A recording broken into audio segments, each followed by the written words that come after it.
Hello friend, welcome back to my channel. તો આજે આપણે બનાવવાનું છે કેપ્સિકમ મરચાંનું શાક. તો એકદમ સરસ એવું ચટાકેદાર મસ્ત મજાનું શાક બનાવવાનું છે. તો મારો વિડીયો જરૂરથી જોજો અને તમને જો પસંદ આવે તો લાઈક જરૂરથી કરજો અને જો ચેનલમાં નયા હોય તો સબસ્ક્રાઈબ જરૂરથી કરજો. તો એના માટે આપણે સૌપ્રથમ અહીંયા બટાકાને છોલીને લઈ લીધા છે અને એને આપણે તેલમાં આ રીતના ફ્રાય કરી લેવાના છે, ચડવી લેવાના છે.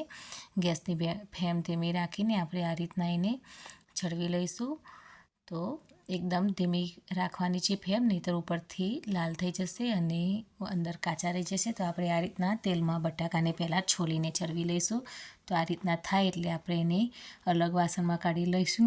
એ જ તેલમાં ફરીથી આપણે કેપ્સિકમ નાખીને એને પણ આપણે થોડાક અધકચરા ચડવી લઈશું. તો આ રીતના આપણે તેલમાં કેપ્સિકમને પણ ચડી લેવાના છે. હવે એને પણ આપણે હવે કાઢી લઈશું.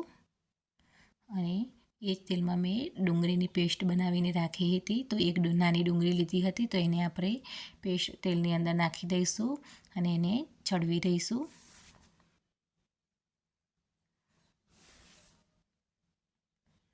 ડુંગળીની પેસ્ટ થોડી ચડે એના પછી આપણે એની અંદર લસણ મરચું નાખી દઈશું. તો લસણ મરચાંની પણ આપણે ગેસની ફ્લેમ ધીમી રાખીને બધા મસાલાને ચડવી દઈશું. અને જ્યારે ડુંગળી ગોલ્ડન બ્રાઉન કલરની થઈ જાય એના પછી આપણે એની અંદર ટામેટાની પેસ્ટ નાખી દેવાની છે આ રીતના.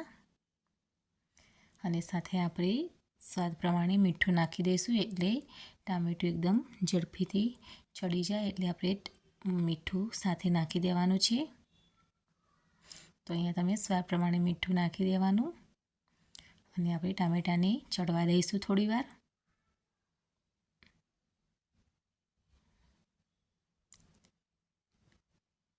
તો ટામેટું ચડી જાય એના પછી આપણે એની અંદર બીજા મસાલા પણ કરી લઈશું. તો અહીંયા મેં ધાણા જીરું પાવડર નાખી દીધો છે, હળદર પાવડર નાખી દીધો છે અને સાથે આપણે લાલ મરચું પાવડર પણ નાખી દઈશું.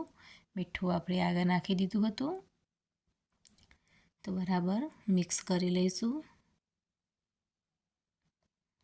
હવે આપણે એની અંદર બટાકા નાખી દઈશું.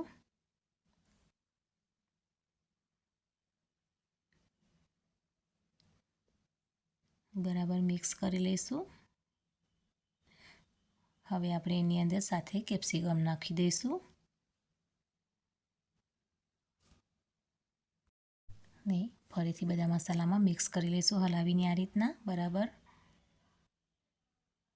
તો ખૂબ જ ઓછા ટાઈમમાં આપણું શાક બનીને તૈયાર થઈ જશે.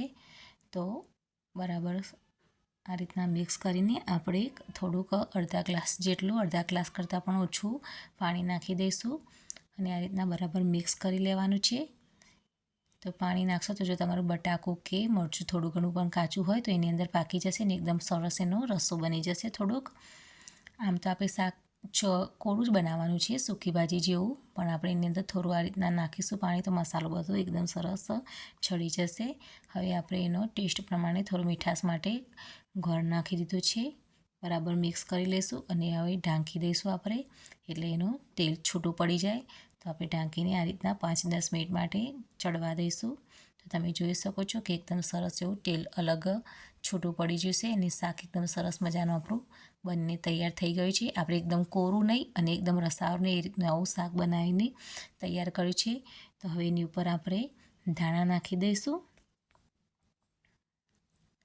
તો આ રીતના કેપ્સિકમનું શાક એકદમ સરસ મજાનું બનીને તૈયાર થઈ જાય છે. અને જો ઉનાળામાં બીજા કોઈ શાક ના ભાવતા હોય તો તમે આ રીતના કેપ્સિકમની બટાકા સાથે બનાવી શકો છો અને આ નાસ્તામાં ટિફિનમાં પણ તમે આપી શકો એવું એકદમ સરસ મજાનું આપણું કોરું શાક બનીને તૈયાર થયું છે અને એકદમ ખાવામાં પણ ટેસ્ટી એવું બનીને તૈયાર થયું છે.